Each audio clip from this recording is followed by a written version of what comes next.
Welcome to the Sound of Ideas from IdeaStream Public Media. I'm Stephanie Haney. Thank you for joining us. For several years now, Lakewood City Schools has been discussing a plan to consolidate its elementary school buildings, citing decreasing enrollment.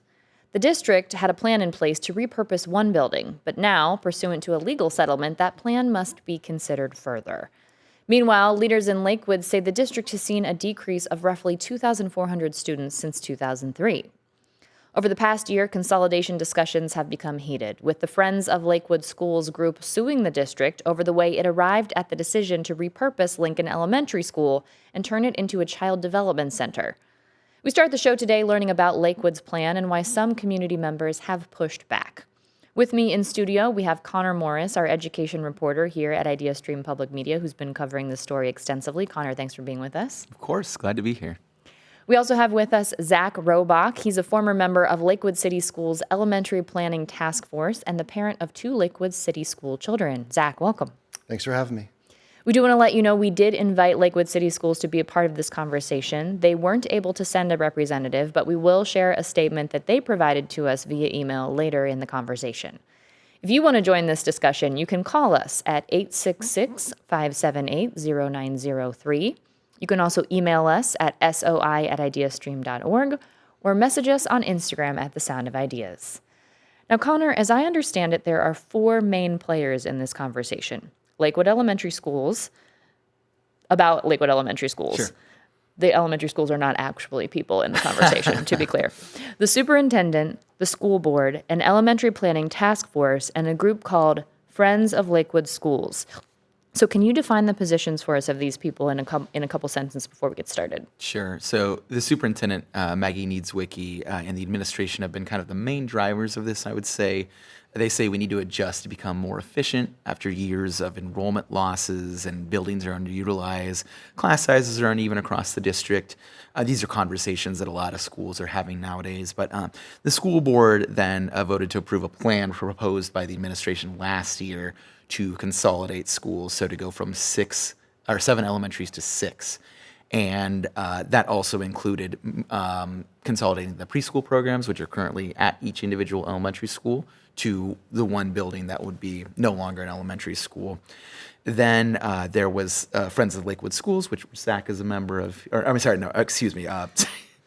we got a couple different groups here, but A lot of players, for yes, sure, of in the course, but, conversation. Friends of Lakewood Schools, and then which is a nonprofit that was formed to raise concerns about this process that led to this.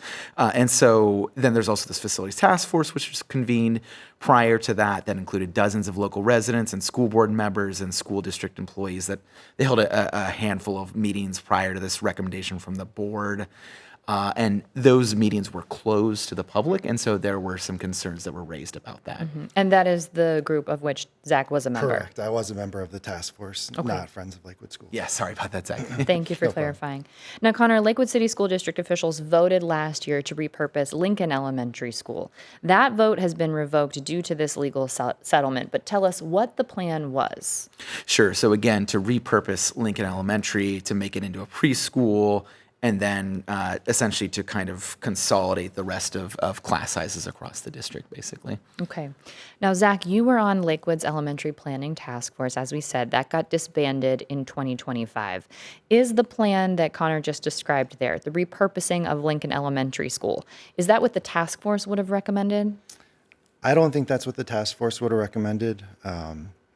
Some people on the task force did support repurposing a school, but a lot of people did not, and really no consensus emerged. I think we tried to provide informed guidance to the district. One of the main benefits that I think we provided is scrutinizing the data. Connor mentioned declining enrollment, underutilization. Those were kind of topics that were introduced to the task force, and we pressure tested the data early and found that once you get to better data, those trends don't really hold up. There was a new enrollment study that came out that showed stable enrollment, and when you control building utilization for special ed, when you take that out of the equation to make sure that stays protected, all the buildings were actually pretty well balanced at around 2/3 utilization. Okay. Is that how you would describe then, or are there additional things that you would add that you saw risks regarding that plan that the district did vote for last year? Those were the two big, I think, data issues that we identified early on in the task force, is that the two central premises of repurposing a school, declining enrollment and imbalanced utilization, when you dig into the numbers, don't hold up.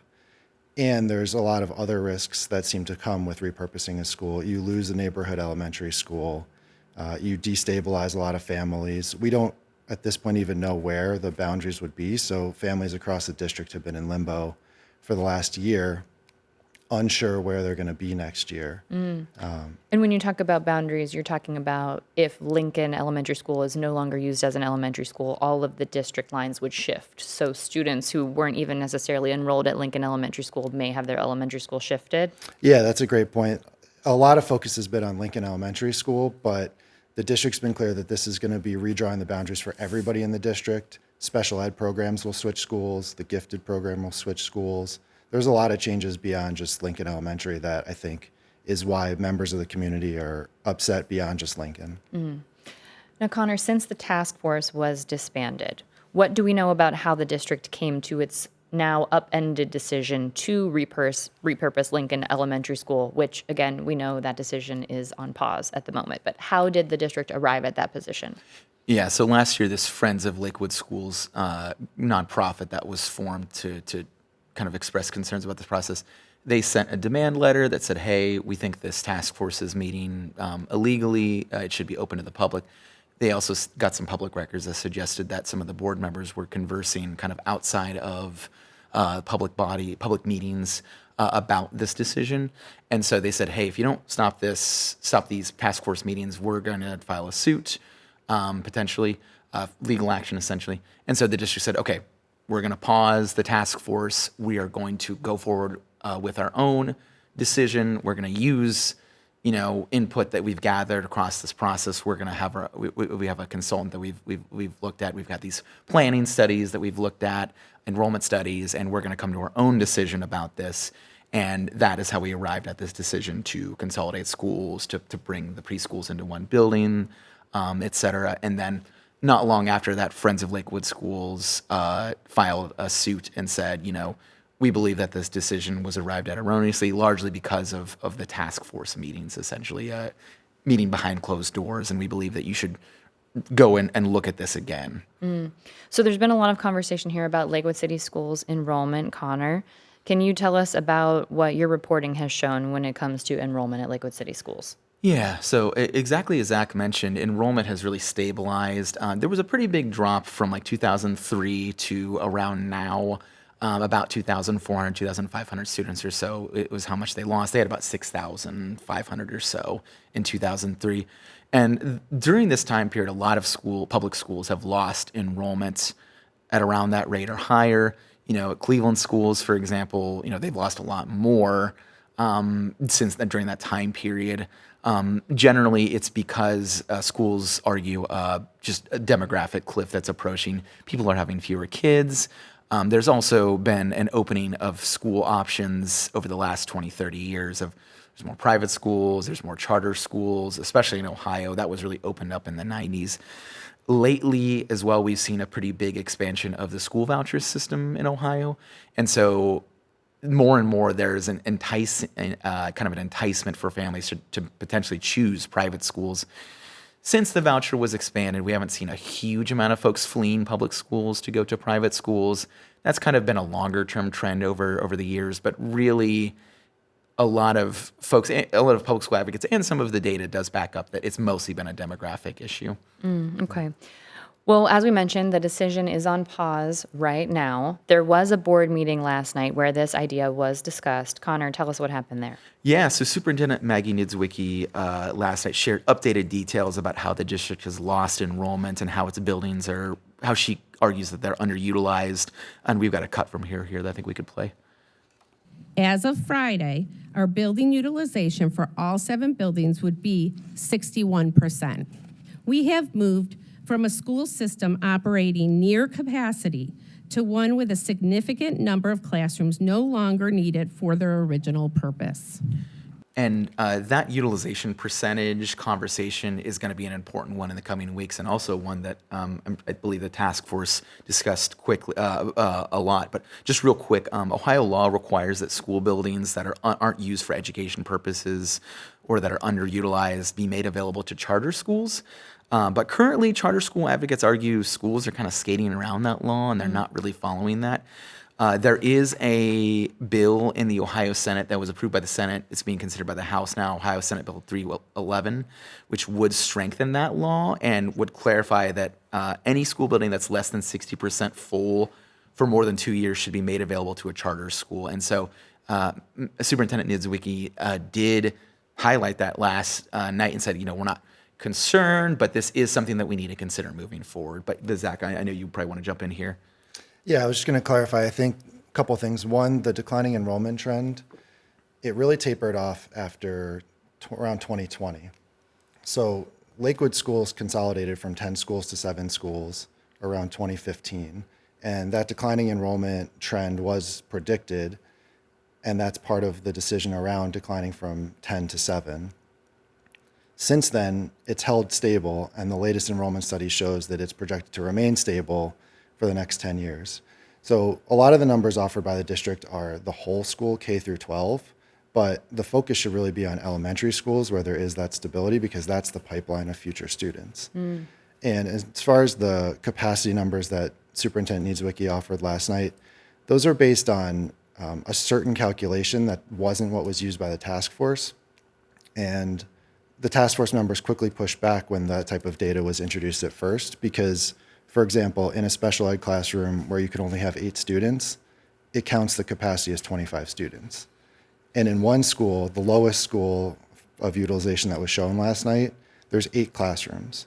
So that's almost a 30% swing in what the capacity should be. That school, they're rating it at 500, but the real capacity is more like 350. And so that creates big swings, and it skews the data to make it seem like there's underutilization where there's not. And as far as the state law that's going, it is a risk, and it's good that the district's monitoring. I think that's responsible. The challenge is that the solutions that they've proposed don't address that risk, because consolidating kids and then leaving one school with what's likely to be an underutilized preschool doesn't seem to fix the problem. So that's really the disconnect. It's not that there's not risks to public education, it's how does this solution solve those problems? If you're just joining us here on The Sound of Ideas, we are talking about Lakewood City Schools and the district's plan to repurpose one elementary school, Lincoln Elementary School. That plan is on pause right now due to a legal settlement where the district has agreed to have a couple more meetings and consider this more before moving forward with the plan. If you want to be a part of this conversation, the number to call is 866-578-0903. You can also send us an email at soi@ideastream.org or send us a message on Instagram at The Sound of Ideas. We have an email now in from Becky Van Oost. That name's probably familiar to you, Zach, because Becky says she's a former member of the elementary school task force. Becky says she'd like to share this comment. The Lakewood community has given this proposal an overwhelming amount of careful scrutiny, and it has surfaced major concerns with core assumptions, costs and benefits, feasibility, and major risks and impacts to safety and quality. These questions can affect the decision, and the community needs answers. It needs to hear why alternatives like redistricting and expanding preschool in each elementary building can't address our challenges better.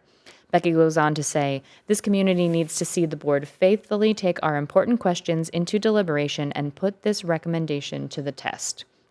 Thank you for writing in, Becky. Zach, I'd like to ask you, I know that the task force was disbanded in 2025. Can you tell us a little bit more about its operations? How many people were involved? How often, how many times you got to meet, and what it was like to take part in the task force? Sure. There was about 50 community members that participated. We met, I think, 3 times during the fall of 2024 and 4 times during the spring of 2025, so about 7 meetings overall. From there, we reduced to a small group that was going to give a presentation to the Board of Education. I was part of that small group who was going to present. Right around that time is when the demand letter was received and the superintendent ultimately disbanded the task force. So there was a draft report that was prepared by the consultants, but it never got to be presented. We never got to make our presentation to the board. Okay. What would the task force have recommended, Zach? I think the task force would have recommended, one of the things that there was sort of universal agreement on was the importance of communication, the importance of community, bringing the community together, finding consensus, bringing the community along. That's where there was consensus. I think most people in the task force, I don't want to attribute positions. I think a lot of people in the task force supported what Becky was saying, which was, how do we find other alternatives? One of the challenges with the task force is there was never really a clear problem statement. And so it's hard to define and evaluate solutions without a clear problem. I think where the task force really provided its value was, again, in doing that data analysis, giving the district feedback around what should we do if there is a real emergency in the future. Fortunately, there wasn't. Unlike a lot of other schools in the area, there's no fiscal emergency. We just passed a levy. There was no operational emergency. The schools that are being considered were brand new almost. They were built 10 years ago, expected to last 50 years. So the idea of making a substantial change like this without a clear purpose, without a clear solution, without showing what you're improving, how this improves the community, it shouldn't have been a can we do this? It was supposed to be a should we do this? Is this in the best interest of the community? And I don't think the task force arrived that, yes, repurposing a school would have been in the best interest of the community. Thank you for that, Zach. Now, Connor, what has the district said about the lawsuit and the recent announcement they're revisiting the consolidation plan? Yeah, and when they were discussing the settlement, they said that it doesn't constitute an admission that they violated public meetings law, and they said that they're doing this, they reached the settlement voluntarily, and that they want to make sure that they give more time to hear community concerns and to revisit some of the data that they were talking about, and so they could arrive at a new decision. However, what I did hear from the board meeting last night, it seems like they, and this is just my own interpretation, of course, so take it with a grain of salt, but it just seems like, again, we're moving toward another recommendation to potentially consolidate schools, but it really depends on where they land with that, because it's mostly about the data last night, and it was really like, we have lost students. We do need to consolidate, we believe, in some regard, or to really adjust for these discrepancies in utilization rates for buildings. But then also during the meeting last night, we heard from a lot of folks who were still really concerned about that. It was almost like a repeat of last year, who were saying, we don't have school buses in Lakewood. If my kid is walking up to 1.5 miles, a mile and a half to school, it's more than 30 minutes walk. I'm worried about safety. I'm worried about, walking, traffic concerns, things of that nature. And also folks are saying, well, I like that I can take my kid to my preschool currently that's close to my home. Really, this is all wrapped up in a broader conversation about Lakewood is this desirable place to live, a lot of the parents argued, and walkability is one of the core components of it that makes our community really strong and vibrant. And it's a real concern for this community specifically, that it's a smaller community. We don't have school buses. This is a long history that we could be upending here in some regard. We do have a statement from Lakewood Schools. I'll read that for you now. During its special meeting on August 4th, the Lakewood City Schools Board of Education voted to approve a settlement related to a legal matter concerning the district's previously approved plan to repurpose Lincoln Elementary School as an early learning center and redraw elementary school attendance boundaries. The settlement provides an opportunity for the board to revisit the proposed repurposing of Lincoln Elementary School and the associated elementary attendance boundary recommendations through additional public discussion before taking further action. So, to be very clear here, Connor, this lawsuit settlement doesn't mean, as you just alluded to there, Lakewood can't repurpose Lincoln Elementary School. What does the settlement mean? Yeah, it means that they just have to revisit the decision, provide more, a couple of extra meetings to revisit this. And then it looks like, 2 meetings coming up, and then there'll be a special board meeting in early September where the superintendent will present her final recommendation. And we've already heard from community members who have said, this is not giving us enough time. We feel like we're rushing into a decision again. Okay. We've got a call now from Michael in Lakewood. Michael, welcome to the Sound of Ideas. Please go ahead. Yeah, this is Michael from Lakewood. I'm wondering if there isn't an area that you are not discussing. I live in Lakewood. I own a condo here. My property tax just increased 86% from $3,700 to over $7,000 per year. That's for a small, modest 980 square foot condominium. I understand that 60% of my property tax goes to schools. Also, in May, 2 months ago, I believe there was another property tax on the ballot. It passed with 66%. The postcards that were sent out to me were not quite truthful. They said this will increase your tax by $14 per month. But unfortunately, you don't pay per month, you pay per year. I think that would be $168. If you read farther in that postcard, it said per $100,000 valuation. I don't know any homes in Lakewood that sell for $100,000. So this is going to increase my property taxes another $600 to $700 per year, if I'm correct. How do I fight this constant increase in my property taxes? I'm willing to pay a reasonable amount, but with 60% of this money going to schools, and I no longer have a child in school, what do you say to that? And second question, how do I appear before this board to ask for maybe one or two buildings to be repurposed, not just one? Thank you for the comment, Michael. So to your second question there, the next board meeting is Monday, August 24th. That's a regular board meeting. And my understanding of that is that the district administration will present on the response to the decline in enrollment over the past years and an updated early learning center proposal. That's a public meeting that you can attend, Michael, if you so choose. Zach, I'll ask you about the issues that Michael raised there. Were property tax considerations something that the task force looked at? So I'm not a property tax financial expert. I'm not sure about the idea that 60% of your property taxes go to the school, and I can't speak to the truthfulness of the district's literature on the recent levy increase. I think one challenge here is that there have not been clear financial savings demonstrated, proven, discussed in this plan. So closing a school doesn't necessarily save any money. The proposal from the superintendent still had the same number of classrooms, same number of teachers, same number of buildings. There was no demonstrated savings. So closing a school doesn't necessarily help you save any money. It just arguably makes the educational outcomes worse. It makes more challenges for families. So I understand at the surface, it sounds like if you close a school, then you save money, but that hasn't been proven out. And I think that's something that we really need to get clarity on. If there are savings, then we should weigh the balance. What are those savings? And is it worth it for whatever trade-offs there are? That's a real conversation that I think we should have. Connor? You can dispute your property valuation with the County Board of Revision. Also, a couple quick things. So about 54% of all property taxes go to Lakewood schools. So the rest is a mix of like Lakewood City, the library, Cuyahoga County. And often school districts, when they're advertising about levies, they give you that calculation of like, this would be $14 per month for $100,000 of property owned. So you can do the calculation yourself of like, okay, well, it'd be $28 per month if I have a property valued at $200,000. But that's definitely something that we've heard a lot of. A lot of people are really sick of their property taxes rising in the state and across the country. It's been a challenge for a lot of folks, especially those on fixed incomes. And then also, there's been this broader conversation right now, right, about like, we just did a whole series about property taxes, so that's definitely a concern. On the front of like, do you save a lot of money when a building is closed or repurposed? There's a new study out of California that suggests you might not save a lot of money. You're just saving on like utilities and a few things if you close a building.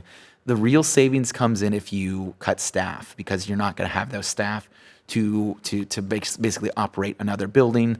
So a lot of schools across the country right now are consolidating, like Cleveland schools, and so they're arguing they're going to save money, but it usually comes with layoffs or some other form of like, there's a lot of empty positions we've got, we're just going to cut all those and never replace them.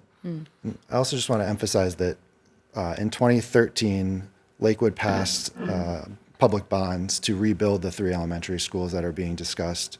So we're still paying off the bonds, whether we close a school or not, that rebuilt Lincoln, Grant, and Roosevelt. So again, I understand the surface level idea that this could save money, but I think that's not, doesn't necessarily follow.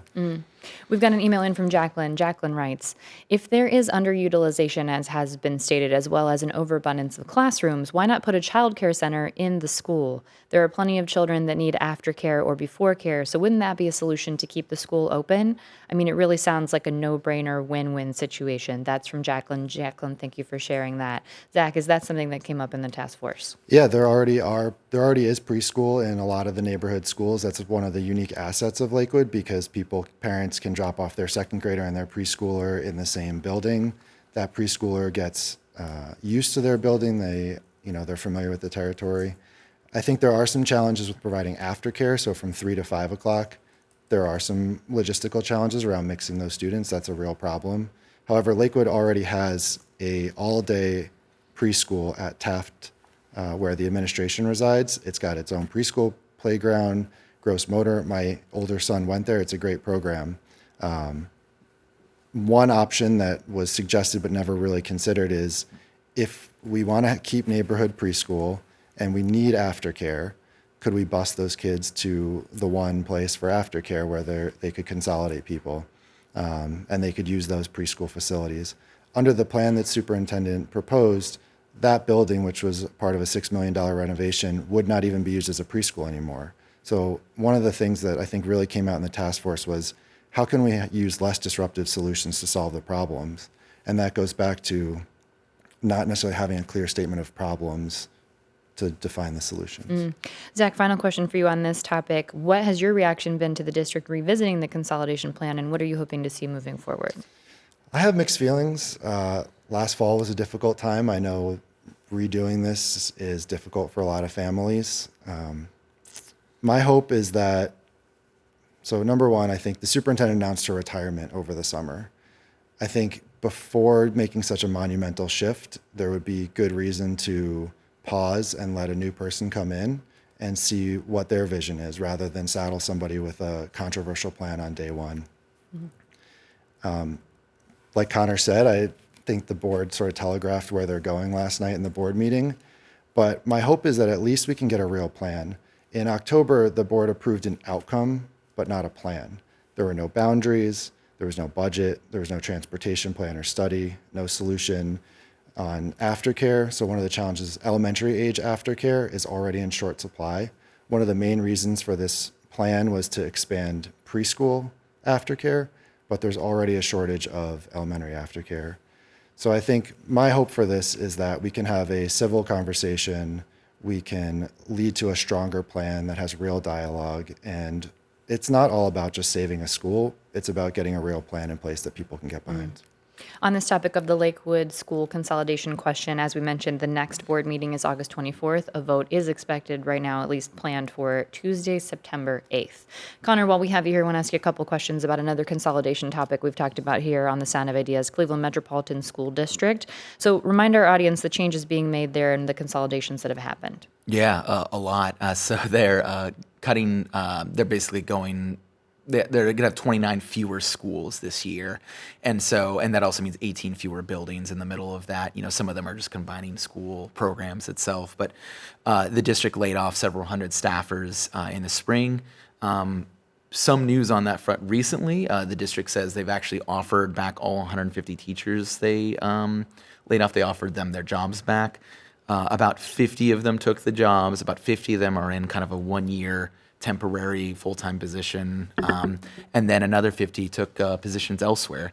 There was a significant amount of paraprofessionals as well that were laid off, and they've offered most of them their jobs back. And again, kind of a similar mix of some have taken the jobs, some haven't, you know. But generally, there's a lot of openings at the beginning of the school year, and so they were able to kind of offer these jobs back. Oh, okay. And there's been some back and forth on the class size conversation at CMSD. What can you tell us about that? Yeah, so there was a lot of concerns as they laid these teachers off and as they consolidated schools that there might be big class sizes in the schools that remain. The contract says 25 to 30 per classroom. They could go higher than that if the teacher is compensated for it. And then the teachers union's president actually said, I hope we're above that. I hope that we can bring back as many teachers as we can to really push these class sizes lower. You know, really remains to be seen kind of in the first couple of weeks of school where we're at with that, because even if students are enrolled, it kind of depends on if they actually show up, basically. So there'll be an adjustment there. Does that happen often? Students not showing up when they're enrolled? Oh boy, chronic absenteeism is one of the biggest issues that a lot of schools face nowadays, is students not showing up. There's also families that are really figuring things out, especially in lower income areas. they're really figuring out like, oh, got a new job, bro, I got a new house, and I don't know where my kid's going to go to school because my life is tough right now. Gotcha. And so, really kind of depends where they end up. Okay. Well, we know you'll continue to follow that for us. Connor Morris, our education reporter here at IdeaStream Public Meter. Connor, thank you. Of course. And Zach Robach, former member of the Elementary Planning Task Force at Lakewood City Schools. Zach, thank you for the time. Thanks for having me on. We'll take a quick break now, and when we come back, we will welcome back mentor native Katie Spots, who is about to embark on a solo row across the Pacific Ocean to promote clean water access. This is The Sound of Ideas. I'm Stephanie Haney. We'll be right back.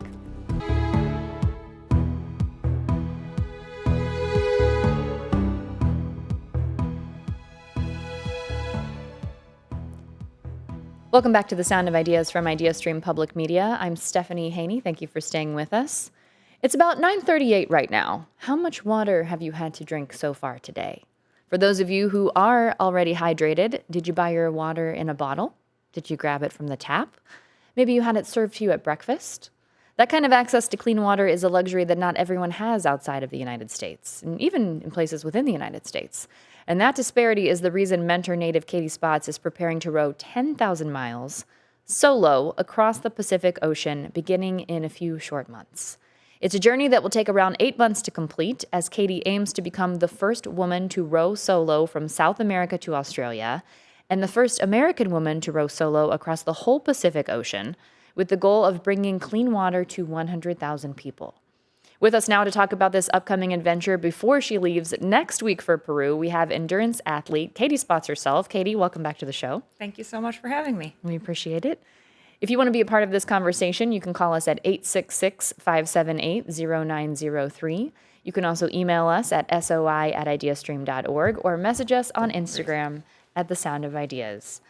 Now, Katie, we are catching you about a week before you head to Peru, which is a bit earlier than you had planned to do that. Your December launch date is what is in mind here, maybe January 2027, depending on the weather. Tell us what happened to push up your departure to Peru. So in early July, they passed a new law, and it requires me to be there when my boat arrives. So I wanted to get my boat there sooner to make sure that customs wasn't clearing. It could clear customs in time, just because getting the right weather window is so important. So it's a bit of a curveball, but I was basically squeezing in 4 months of planning in the last 3 weeks, but we're good. I think it's gonna all work out, and there's always pluses when the plans change. So now it just gives me more time to be with the boat and test all my gear before I set sail. And a lot of gear for a 6 to 8 month expedition across the Pacific Ocean. So I'm wondering, how will this impact your training? Can you tell us a bit about how your training has looked here in Northeast Ohio, and if you have any idea how that will look in Peru? So I've been very fortunate to be able to train at both the Foundry and Tremont Athletic Club. So a lot of my focus has been on building strength, because it's very likely that I will lose a lot of muscle mass during the course of that journey, just because I'm burning so many calories and doing so much physical activity. So I am going to be staying. It's called Club de Regatas. It's a very well-known rowing club and facility. And so there's a branch right within a mile of where I'll be launching. So I'll be able to train on the machine there and do my strength training. And then the yacht club where my boat will be, where I'll be launching from, is right there too, so I can get on the water. So I really do feel like it definitely will work out for my training, and I could still continue to train as usual. Yeah. Okay. Now, this is not your first major feat in support of helping people get access to clean water. So first, tell us, why is this cause so important to you? Well, if you care about anything, you could probably find a reason to care about clean water. If you care about environment, if you care about health, if you care about youth, if you care about education, if you care about women empowerment, if you care about business, it really touches all aspects of life and is the first step out of poverty. I wasn't aware of water issues until I was living in Australia. So I went to college and did a semester, and they had a drought it was going on for a decade, and it was affecting everything from when you could water your grass and if you could wash your car. And there was just this perpetual fear of the water running out. And at the same time, I was studying environmental science, and I vividly remember one of my professors saying that the wars of the future will be because of water, and in some countries it's already the case. And that just was it just stopped me in my tracks. I was, 19, thinking I had a sense of what was going on in the world, and here I am, blind to a billion people who have this problem. And the thing about clean water is there's a lot of problems we don't have the solution to. There's, we have to spend money on research, and but clean water is not that. We do genuinely have the solution for this massive problem. So to me, it was so hard not to want to do something. And what's really exciting about this upcoming campaign is that $10 can give one person clean water for a decade. And in Fiji, most people probably don't think of water issues happening in Fiji, but Fiji is 300 islands. The main island has great water, but 300 islands, 100 of them are inhabited. And then some of these places are harder to get to than places in sub-Saharan Africa because you have to take a boat, and that's expensive. And then you also have to time it because there's cyclone season. So it's very hard to reach these communities, and there's only certain times of the years that you can. So with this upcoming campaign, if we reach our fundraising target, it will mean that we will reach a point that there is universal access to clean water in Fiji, and that's something that's only been accomplished in 2 other countries. Wow. And with a problem as big as the global water crisis, to have a win like that, to say, and now the work is done, is just, I think it's an example to show that it is achievable and that it could happen in other countries if it could happen there. And I think the number that I've seen on your campaign is 100,000 people that it will Yes. impact directly in Fiji to get to that universal access in that space. Yes. And I was fortunate enough to spend some time this past April with the charity partner. They're called Give Clean Water, but they've been working there, and I've never seen this kind of collaboration, but they do have buy-in and partnership with the Ministry of Health. So it's very exciting to start projects. It's not as fun and exciting to maintain them. And so it's so great to see that this isn't just the start, but this is sustaining it for years to come, because there are designated health workers for each island. And so they take that role of monitoring, educating, and it's very cool with the Sawyer filters that there's a QR code and they can upload and show over time what impact it's really making. So it's not just this feel-good idea. There's actually numbers and data to show it is truly making a difference.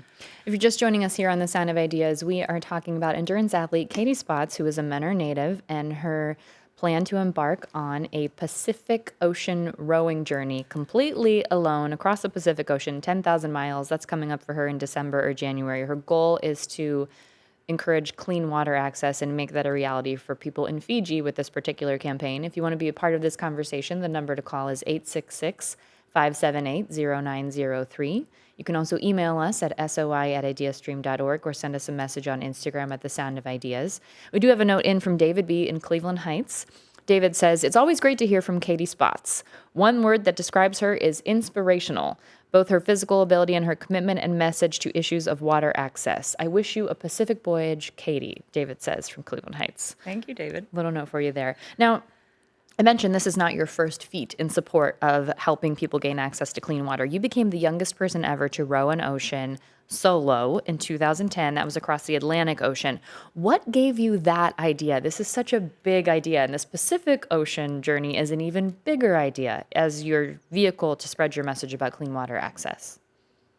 The idea found me. I was on a bus. I was chatting to someone sitting next to me. We got on the topic of endurance challenges, and that was when I was in Australia. And I thought I heard it all. I thought I knew people, sailed around the world and climbed the tallest mountains. But when someone mentioned their friend had rowed across the Atlantic, I couldn't believe it. I never heard of anyone doing that. And it just captured my imagination like nothing else did. And so it wasn't this, I mean, at that point, I didn't even know how to row. So I did have a few years of ultra cycling and ultra running. So it gave me some confidence in understanding what happens mentally when your body wants to stop, but your brain lets you keep going. So I understood that process enough to say, okay, maybe this applies for rowing too. But I was just so curious. It turned into looking online, reading about other people who have done it, figuring out what boats were used, how do they eat, how do they drink, how do they sleep, how is this even humanly possible? And so that curiosity just grew.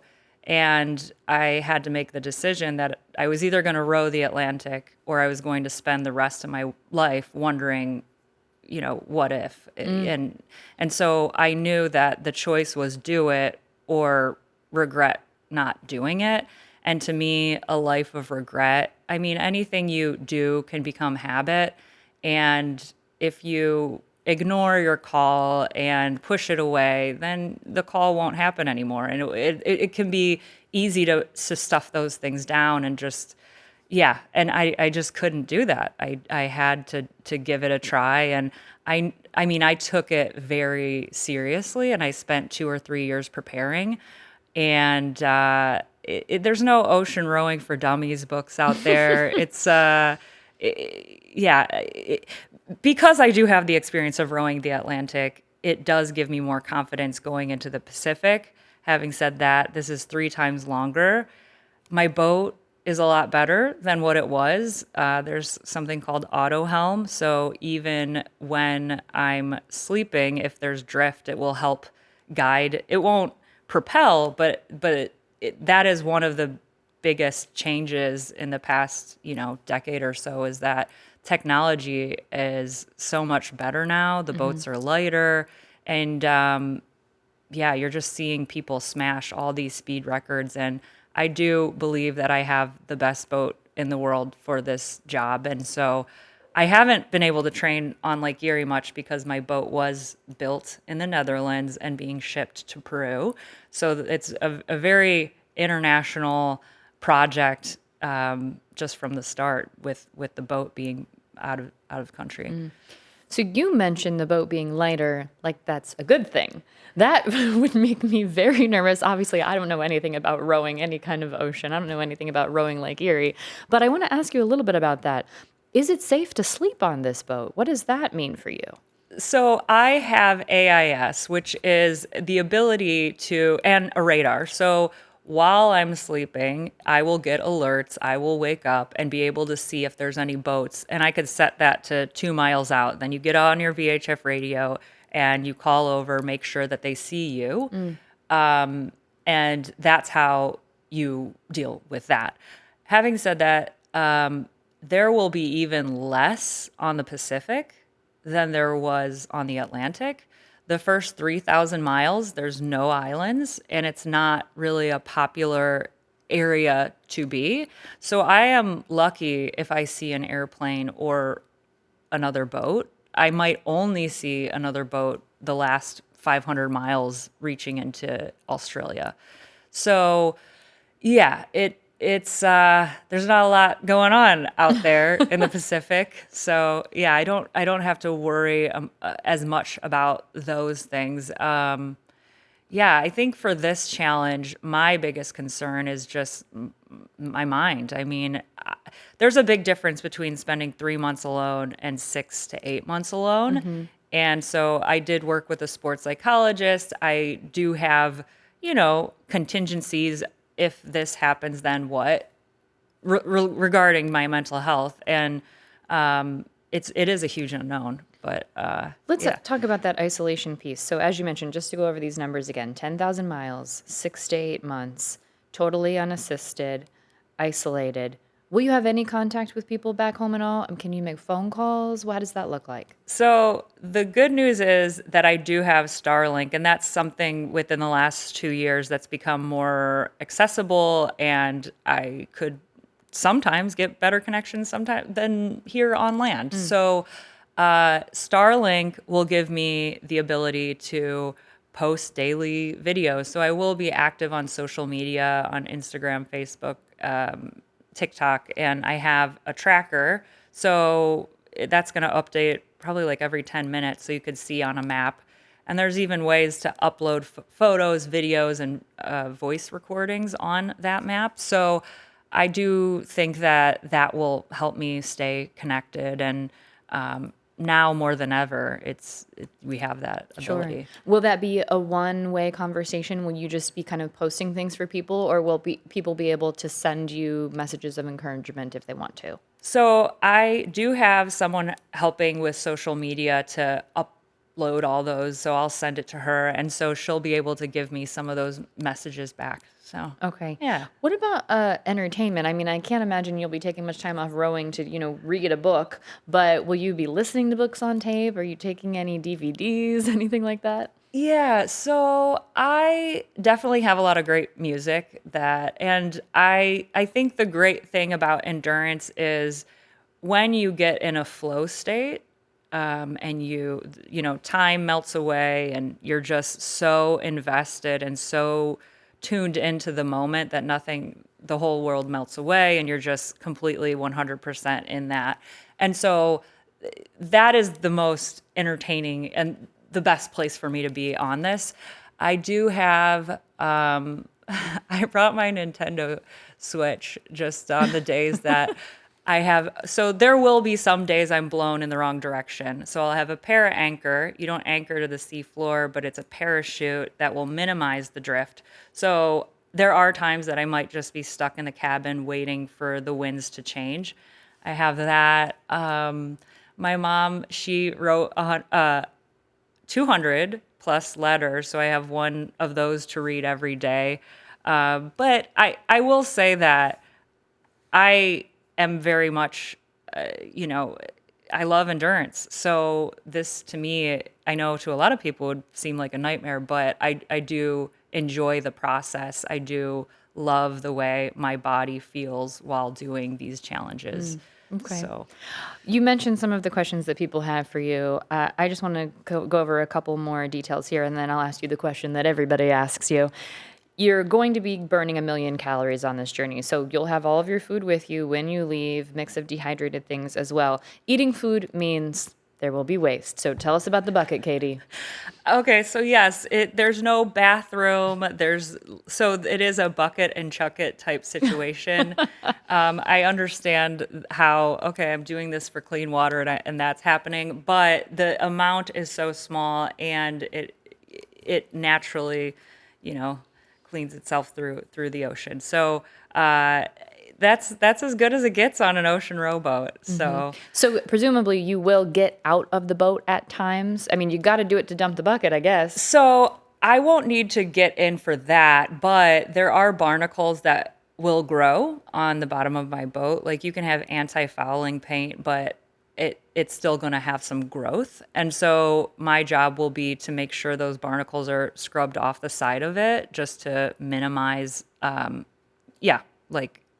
just to get that drag off your boat. So on the Atlantic, I was very hot. So sometimes it was just really nice to dip in the water to cool off, and I'll have a little snorkel kit. And so I enjoyed the times I did spend in the water. You do have to be pretty diligent about getting the salt off of your body because it's so easy to get salt sores, and any wound, any injury, it's not really going to heal until you're back on land completely. So it's so important to be proactive about injury prevention with little things like that, like making sure you're hygienic as possible too. And you are doing this in support of clean water. Your fundraising goal is to ideally support 100,000 people gaining access to clean water. That will take $1 million in Fiji. How are you going to have water on this trip? So I have two solar panel. Well, I have solar panels on each cabin, and then I actually have some on the deck. And so that powers all of my electronics, but it also powers my desalinator. That's probably the most energy intensive thing on my boat. So it converts the salt water into drinking water, and I run that. I mean, I could run it daily, but I would only need to do it once every 5 days to have enough for my journey. But yeah, everything is on this 24-foot boat. So All right. a lot of my food is very, it's like the dehydrated meals where you just add water, very dense, like olive oil, going to be putting a lot of that. So I will be, consuming around 4,000 or 5,000 calories and adding water back into a lot of those meals to keep the weight down.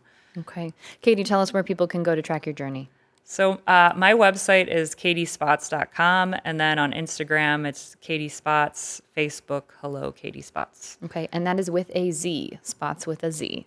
Thank you for the time, Katie Spots, endurance athlete preparing to row the Pacific Ocean solo. We appreciate the time. Thank you so much. If you missed any part of today's show, you can hear a rebroadcast tonight at 9 on 89.7 WKSU, and every episode of The Sound of Ideas is available wherever you get your podcasts and on YouTube. You can get the last word on today's topics by emailing soi@ideastream.org and finding us on Instagram at The Sound of Ideas. Last Thursday, we highlighted Cleveland Magazine's new travel articles. These are highlighting spaces outside the city of Cleveland. We talked with Annie Nickloff of Cleveland Magazine, and we got this message from Catherine. Catherine says, I hope that Annie can spotlight Worcester. We have amazing things to do, eat, and see here. City Square Steakhouse, the Retriever, the Marquette. Catherine's list goes on. Catherine is making the case for Worcester. Annie, if you are listening, thank you for those recommendations, Catherine. Tomorrow on The Sound of Ideas, we'll talk about the Red Cross declaring a blood shortage crisis. We'll also fill you in on the latest in the fight against HIV and AIDS. I'm Stephanie Haney. Thank you for keeping the conversation going. We'll see you back here tomorrow on The Sound of Ideas.